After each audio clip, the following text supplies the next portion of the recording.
How to restore posts you have deleted or you have archived on Facebook. Hi guys, in this video I will show you how to restore posts on Facebook. It's so easy and quick, so let's start. First thing, go to your Facebook.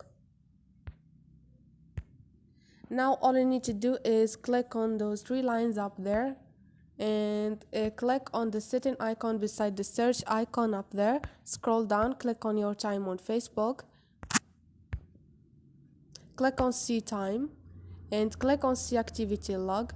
Now click on trash and they're gonna give you this is the trash. You can just click on it and click on restore